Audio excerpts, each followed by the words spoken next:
Hello student of class 11 math. Today we are explain new chapters.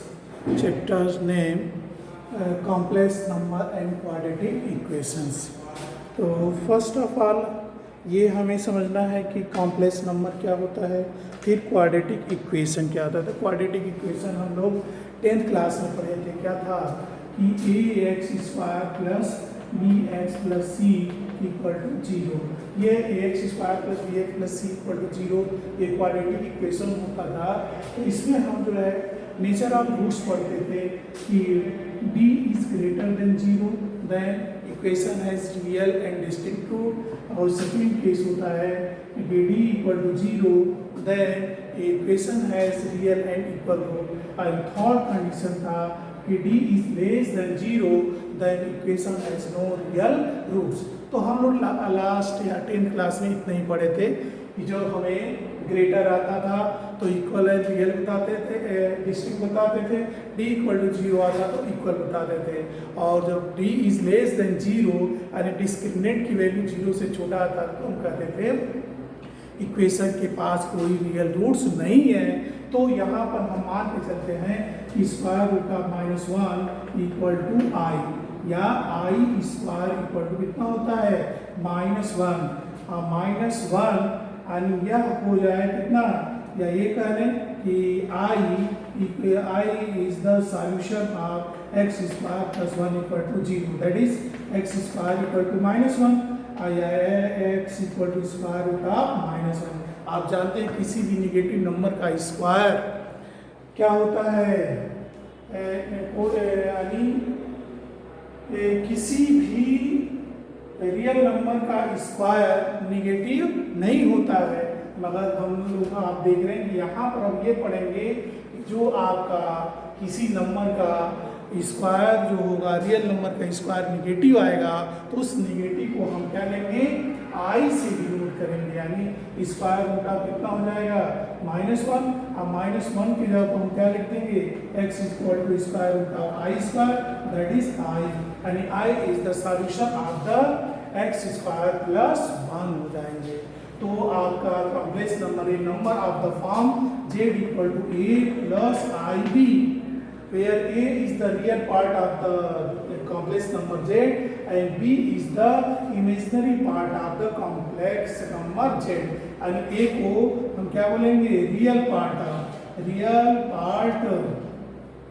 Of z बोलेंगे, यानी a को क्या बोलेंगे, a is the real part of the z and b is the imaginary part of z कहलाएगा। ठीक है, that is z equal to 2 plus 3i, तो 2 क्या होगा रियल पार्ट और 3 क्या होगा imaginary part. z 2 equal to 5 minus 6i, यह क्या होगा रियल और ये क्या हो जाएंगे इमेजिनरी नंबर। तो आपको समझ में आ गया, A number of the form z equal to a plus ib is called complex number where a is the real part of the complex number z and b is the imaginary part of the complex number z होता है। For example, z equal to 2 plus 3i is a complex number where 2 is the real part and 3 is the imaginary part. If two complex number z1 equal to a plus ib and z2 equal to c plus id है, if z1 equal to z2 this implies that a equal to c and b equal to d, यानी कहने का मतलब कि अगर दो complex number जब equal होंगे तो उनके रियल पार्ट रियल के इक्वल होगा और इमेजिनरी पार्ट इमेजिनरी के इक्वल होगा। ठीक है, अब हम बात करते हैं किसके लिए, यहाँ पर कुछ प्रॉपर्टीज दी गई हैं, जैसे कि addition of the two complex number, जब हम दो कॉम्प्लेक्स नंबर को जोड़ेंगे तो उसका जो रिजल्ट होगा वह भी क्या होगा, एक कॉम्प्लेक्स नंबर ही आएगा। For example z1 equal to 2 plus 3i and z2 equal to 4 plus 5i, तो क्या होगा z1 plus z2 equal to 2 plus 3i plus 4 plus 5i। तो इसको प्लस करने के लिए ये तरीका होता है रियल वाले को रियल के साथ और इमेजिनरी पार्ट को इमेजिनरी के पास। 2 plus 4 plus 3i plus 5i, ये क्या होगा 6 प्लस i का 1 क्या होगा 8, दैट इज 6 प्लस 8i। और 6 प्लस 8i भी क्या है कॉम्प्लेक्स नंबर ही है। यानी कहने का मतलब कि अगर दो कॉम्प्लेक्स नंबर को जोड़ेंगे तो वह उसका रिजल्टेंट जो आएगा वह भी एक कॉम्प्लेक्स नंबर ही आएगा। अब यहाँ पर addition of two complex number, तो यह कह रहा है कि the addition of two complex number is satisfy the closure properties. Closure properties means यही होता है कि अगर दो कॉम्प्लेक्स नंबर को हम प्लस करते हैं तो उसका जो रिजल्ट आएगा वो भी एक कॉम्प्लेक्स नंबर होगा। दूसरा commutative law, commutative law means ये है कि अगर z1 equal to 2 plus 3i है, z2 equal to 4 plus i तो z1 plus z2 equal to z2 plus z1, यानी उनके आर्डर को चेंज कर देंगे तो उनकी वैल्यू में कोई चेंजेस नहीं होगा।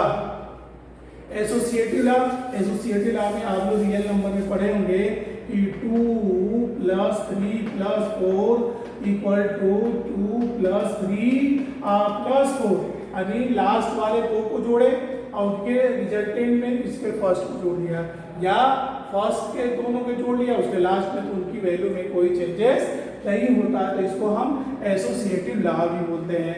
यानी इस तरह से कॉम्प्लेक्स नंबर भी एसोसिएटिव लॉ को सेटिस्फाई करता है। अब आपका आता है the existence of the additive identity. Additive identity क्या होता है 0 प्लस iv, यानी किसी भी नंबर का एडिटिव आइडेंटिटी क्या होता है 0। For example 5 plus 0 equal to 0 plus 5 equal to 5, तो 0 जो है 5 का क्या है एडिटिव आइडेंटिटी है। और 5 फिफ्थ आता है the existence of additive inverse. Additive inverse यह होता है कि जैसे 5 है तो 5 का एडिटिव इनवर्स क्या होता है -5, इन दोनों को प्लस करें 5 प्लस -5 इक्वल टू 0, यानी दोनों को किसी नंबर का एडिटिव इनवर्स को दोनों को प्लस करें तो उसकी वैल्यू क्या आनी चाहिए 0 आनी चाहिए। तो सपोज करिए z equal to a plus iv है तो इसका एडिटिव इनवर्स क्या होगा -z equal to -a plus iv, that is -a minus iv हो जाएगा। तो इस तरीके से addition of two complex number भी ये 4 या 5 प्रॉपर्टी सेटिस्फाई होती है द क्लोजर प्रॉपर्टी। यानी दो कॉम्प्लेक्स नंबर को प्लस करेंगे तो उसका रिजल्टेंट भी कॉम्प्लेक्स नंबर ही आएगा। कम्यूटेटिव लॉ, अगर उनके दो कॉम्प्लेक्स नंबर को प्लस करते हैं आर्डर को चेंज कर देते हैं तो उनकी वैल्यू में कोई चेंजेस नहीं होगा। एसोसिएटिव लॉ, यानी तीन कॉम्प्लेक्स नंबर ले लेते हैं z1, फॉर एग्जांपल क्या होगा z1 z2 और प्लस z3 लिए, तो ये फर्स्ट सेकेंड और थर्ड को जोड़ दिया तो z1 plus z2 plus z3, यानी ये दो को जोड़ दिया उसमें फर्स्ट को जोड़ा या प्रथम दो को जोड़ दिया लास्ट में थर्ड को जोड़ा तो उनकी वैल्यू में कोई परिवर्तन नहीं होगा। तो यह आपका एसोसिएटिव लॉ कहलाता है। Existence of the additive identity, यानी किसी भी नंबर का एडिटिव आइडेंटिटी क्या होगा कॉम्प्लेक्स नंबर का क्या होगा 0 प्लस iv हो जाएगा। इनवर्स, तो अगर z इक्वल टू कितना है a प्लस iv है तो एडिटिव इनवर्स क्या होगा -a प्लस iv हो जाएगा। इसी तरह से सेम जो है difference of two complex number, real number को रियल में से घटा देंगे और इमेजिनरी को इमेजिनरी नंबर से घटा देंगे। Multiplicative of two complex number, यानी सेम चीजें हैं मल्टीप्लिकेटिव ऑफ, तो क्लोजर प्रॉपर्टी को सेटिस्फाई करता है। Product of two complex number is a complex number, यानी दो कॉम्प्लेक्स नंबर का प्रोडक्ट करेंगे तो उसका रिजल्टेंट भी कॉम्प्लेक्स नंबर ही आएगा। तो हम कह सकते हैं कि product of two complex number is satisfy the closure property for multiplication of the two complex number. Commutative law, तो z1 into z2 equal to z2 into z1, यानी the product of the two complex number satisfy the commutative law. और existence of the multiplicative identity, तो किसी भी नंबर का multiplicative identity can उस नंबर में मल्टीप्लाई करके, जैसे 5 है, 5 इंटू 1 इक्वल टू 5, यानी 1 क्या होगा, 5 का मल्टीप्लिकेटिव आइडेंटिटी कहलाएगा।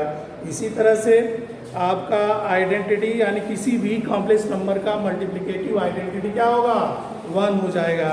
Existence of the multiplicative inverse, तो मल्टीप्लिकेटिव इनवर्स क्या हो जाएगा, यानी उसका कितना हो जाएगा, अगर z है तो उसका मल्टीप्लिकेटिव इनवर्स क्या होगा, 1/z, यानी किसी नंबर कॉम्प्लेक्स नंबर का मल्टीप्लिकेटिव इनवर्स का दोनों का मल्टीप्लाई करें तो मल्टीप्लिकेशन क्या आना चाहिए, 1 होगा।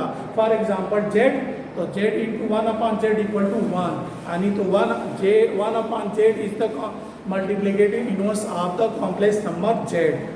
एंड लास्ट प्रॉपर्टी है डिस्ट्रीब्यूटिव लॉ भी, यानी डिस्ट्रीब्यूशन लेफ्ट एंड राइट दोनों डिस्ट्रीब्यूशन को सेटिस्फाई करता है, डिवीजन भी सेम चीज़ें हैं।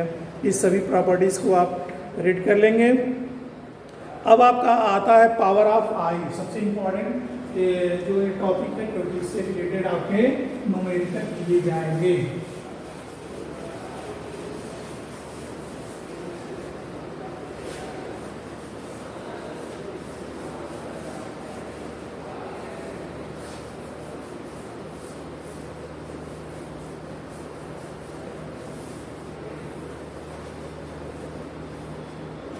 हाँ जी, अब इसमें आप देखो आई की पावर, जो आई अभी आपने बताया कि आई स्क्वायर इक्वल टू -1, ये हमेशा आपको ध्यान रखना है। अब ये आपका आई क्यूब आ गया, तो I square into I square equal to -1, I into I equal to -i होगा। आई रेज़ टू 4, तो इसको हम क्या लिख सकते हैं, आई स्क्वायर का square, i square equal to कितना है, -1 का square equal to +1। I raise to 5, ये क्या होगा, आई, अभी आपका एक फार्मूला बन गया, I raise to 4 equal to 1, क्या लिख लेंगे, I raise to 4 into I, ये 1 into I equal to I. अब ये I raise to 6, I raise to 6 है, ये क्या लिखेंगे, I raise to 4 into I square, I raise to 4 means 1 और आई स्क्वायर मीन्स -1, यानी क्या हो गया, -1। अब ये आई रेज़ टू 19 है, इसकी वैल्यू कैलकुलेट करना होगा, तो क्या करेंगे, सबसे पहले 19 को 4 से डिवाइड कर देंगे, किससे, 4 जा 16, ये आपका 3, तो आप क्या लिख सकते हो, I raise to 19 equal to I raise to 4 raise to 4 into remainder कितना है, आई रेज़ टू 3, 4 जा 16, 16 और 3 कितना होगा, 19, आई रेज़ टू 4 मीन्स कितना होगा, 1 raise to 4 into i cube, i cube आपने अभी निकाल लिए थे, कितना हो गया, -i, यानी क्या हो गया, -i।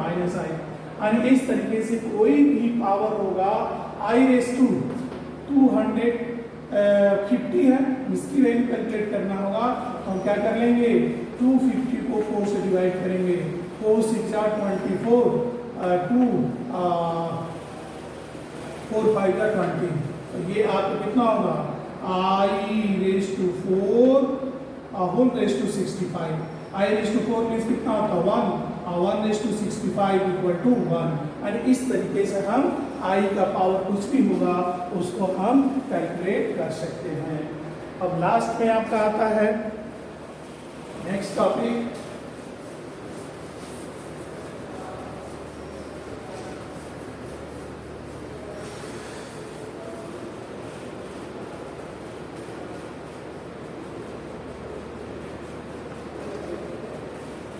हाँ, modulus and conjugate of the complex number. Suppose करिए ये क्या है, z equal to a plus I b है, तो मॉडुलस ऑफ z यानी क्या होगा, स्क्वायर होता है a square plus b square होता है, यानी किसी भी कॉम्प्लेक्स नंबर का जो होगा मॉडुलस क्या होगा, स्क्वायर होता क्या होगा, square of the real part plus square of the imaginary part हो जाएंगे। अब कॉन्जुगेट की बात करते हैं, तो कॉन्जुगेट जैसे z इक्वल टू कितना है, a प्लस आई बी है, तो कॉन्जुगेट को हम इसे z बार से रिलेट करते हैं, तो लिखा a माइनस आई बी, यानी बीच के साइन को क्या करते हैं, चेंज कर देंगे, माइनस होगा तो प्लस, प्लस होगा तो माइनस लगा देंगे, तो इस तरीके से कॉन्जुगेट हो जाएगा। अब देखो एक्सरसाइज 5.1,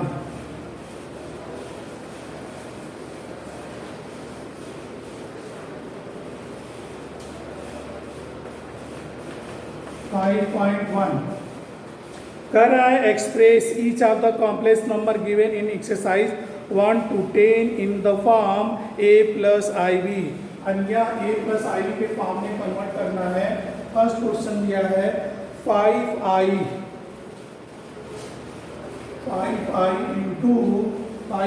इंटू माइनस 3/5i। ये आपका क्या है, इसे क्वेश्चन रिवाइज कर लें। 5i इंटू -3/5i यह क्या है, तो रियल को रियल में और आई वाले को आई में 5 इंटू -3/5 के ब्रैकेट में, और ये क्या होगा आई स्क्वायर। ये 5 से 5 कैंसिल, -3 इंटू आई स्क्वायर। ये क्या होगा -3 इंटू -1। क्यों, क्योंकि since i square equal to -1 अभी पढ़ा है, ये क्या हो गया +3। इस तरह से यह आंसर हो गया। और कोई भी जैसे मान लीजिए i⁻39 थर्ड क्वेश्चन दिया है i⁻39, इसको क्या लिखते हैं 1/i⁻39। यानी पावर को पहले क्या करते हैं पॉजिटिव बनाते हैं, फिर हम क्या करेंगे इस 39 में 4 से डिवाइड करें, 4 9 जा 36, ये क्या होगा 3, ये क्या लिखेंगे 1/i⁻4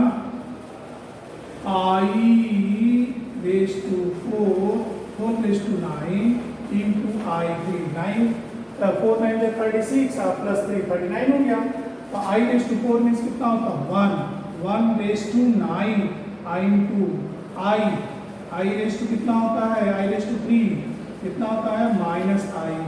अब आपका लोग क्या होगा 1 हो जाएगा, 1/-i हो जाएगा, ये -1/i। अब i से ऊपर नीचे मल्टीप्लाई कर दीजिए, क्या हो गया -1 -i/i square. i square means क्या होता है -i, तो i इंटू -1, ये माइनस से minus cancel equal to i। इस तरीके से ये आप एक्सरसाइज को सॉल्व कर सकते हैं। कीजिए, ये जो है आपको बताया जाएगा, ठीक ना। और आपका देखो ये एक्सरसाइज ही है, केवल 5.1 ही सिलेबस में है, क्योंकि चैप्टर नंबर 4 आपका पूरा डिलीट हो चुका है, उसमें कुछ भी नहीं है।